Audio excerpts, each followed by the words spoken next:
सर्वांना जय श्रीराम.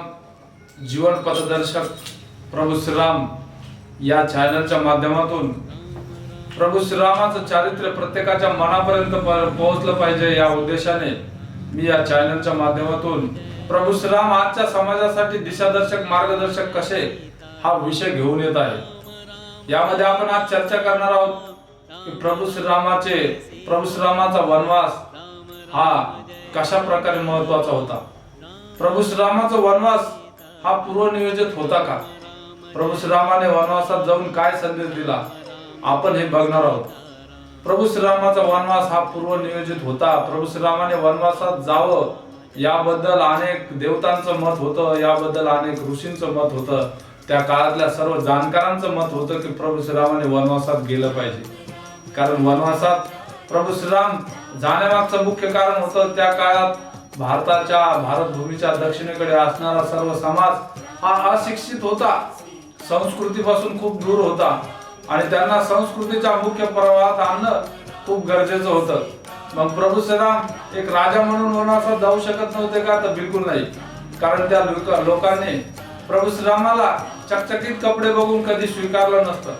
सुशिक्षित आणि खालच्या दर्जाच्या लोकांमध्ये जायचं असेल, अशिक्षित लोकांमध्ये जायचं असेल, ज्यांच्याकडे संस्कृतीचा वास नाही, ज्यांच्याकडे विचार क्षमता नाही, अशा लोकांत जायचं असेल तर त्यांच्या सारखं बनून जावं लागतं. हा संदेश प्रभू श्रीरामाने दिला. म्हणून प्रभू श्रीरामाने वनवासाचा वेश धारण केला. प्रभू श्रीरामाने त्यांचं आयुष्य आरामाचं जीवन सोडलं आणि या लोकांना सुधारण्यासाठी, या लोकांना उभा करण्यासाठी प्रभू श्रीराम वनवासामध्ये गेले. प्रभू श्रीराम अमुक जातीसाठी किंवा अमुक समाजासाठी जगले नाही, तर प्रभू श्रीराम वनवासामध्ये अगदी भिल्ल, कोळी, वनवासातील कुठल्याही प्रकारच्या जातीचा माणूस असेल, हलका, दलित, दुबळा, सर्वांकडे प्रभू श्रीराम गेले. कुणावरही बोज न बनता त्यांना संस्कृतीचं शिक्षण प्रभू श्रीरामाने दिलं आणि आसुरी वृत्तीकडे चाललेल्या या लोकांना प्रभू श्रीरामाने उभा केलं. प्रभू श्रीरामाने यांना संस्कृती समजावली, प्रभू श्रीरामाने यांना जीवन पद्धती समजावली, प्रभू श्रीरामाने यांना जीवन कसं जगायचं ते समजावलं. प्रभू श्रीरामाने यांच्यामध्ये आत्मविश्वास भरला, प्रभू श्रीरामाने यांच्यामध्ये विश्वास भरला, प्रभू श्रीरामाने यांच्यामध्ये माणुसकी भरली आणि त्यांना माणूस म्हणून जीवन जगायला शिकलं. प्रभू श्रीराम वनवासाच्या टप्प्यात जात असताना प्रभू श्रीराम एकही दिवस परत एका जागेवरती त्यांनी रिपीट मुक्काम केला नाही. प्रभू श्रीराम असंख्य आणि लाखो लोकांचे जीवन त्यांनी उभा केलं. अनेक लोकांना भेटले, त्यांना जीवन पद्धती समजून सांगितली. प्रभू श्रीराम वनवासामध्ये मोठ्या राजाच्या किंवा एखाद्याच्या महालात गेले याचं कुठलंही उदाहरण आपल्याला बघायला मिळणार नाही. प्रभू श्रीराम सामान्य माणसाला भेटले. प्रभू श्रीराम वनवासामध्ये प्रत्येक आत्मविश्वास गमावलेल्या प्रत्येक व्यक्तीला भेटले. प्रत्येक वनवासी व्यक्तीला प्रभू श्रीरामाने माणूस म्हणून उभा केलं आणि त्या काळामध्ये आसुर वृत्ती वाढलेली दक्षिणेकडली सर्व प्रजा प्रभू श्रीरामाने एक वैभव संपन्न संस्कृतीचा वारसा म्हणून उभे केली. प्रभू श्रीरामाच्या वनवासामध्ये महत्वाचं उदाहरण असेल तर शबरीचं उदाहरण आपण बघतो. शबरी ही जातीने भिल्ल होती. प्रभू श्रीरामासाठी बोर जमा करत होती. आपण सर्व ऐकत आलो की प्रभू श्रीरामाने शबरीचे उष्टे बोर खाल्ले. का खाल्ले असतील? तर त्या बोरामाग प्रभू श्रीरामांना देण्यासाठी मला हे बोर घ्यायचंय आणि ते बोर गोड असलं पाहिजे, ते बोर कुठल्याही प्रकारचं किडकं नसलं पाहिजे. म्हणून माता शबरीने बोराची चव चाखूनच बोर काढून प्रभू श्रीरामासाठी ठेवले होते आणि ते बोर प्रभू श्रीरामाने खाल्ले. कारण त्यामध्ये असणारी भावना महत्वाची होती.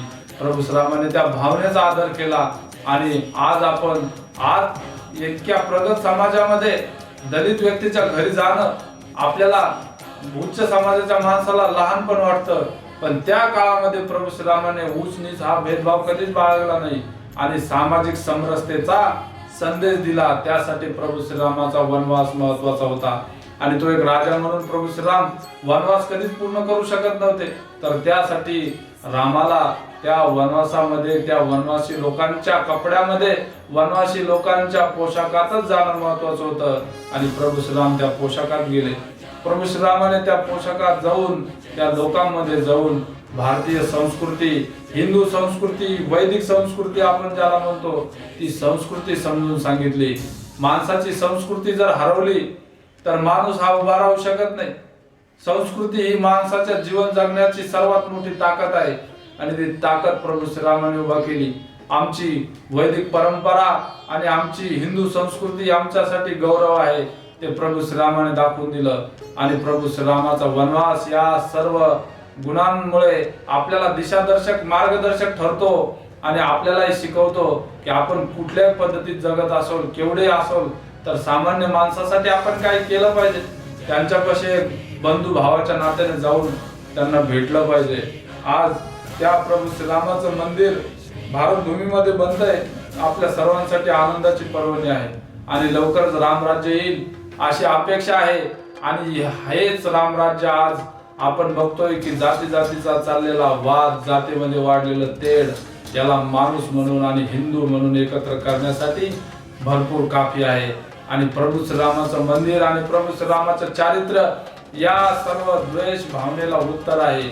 माणूस म्हणून माणसाने एकत्र आलं पाहिजे. हिंदू संस्कृती, आर्य संस्कृती, वैदिक परंपरा आपण जगली पाहिजे, जपली पाहिजे, पुढे नेले पाहिजे आणि आपल्या संस्कृतीचा गौरव नक्कीच वाटेल असं काम आपण केलं पाहिजे. जय श्रीराम.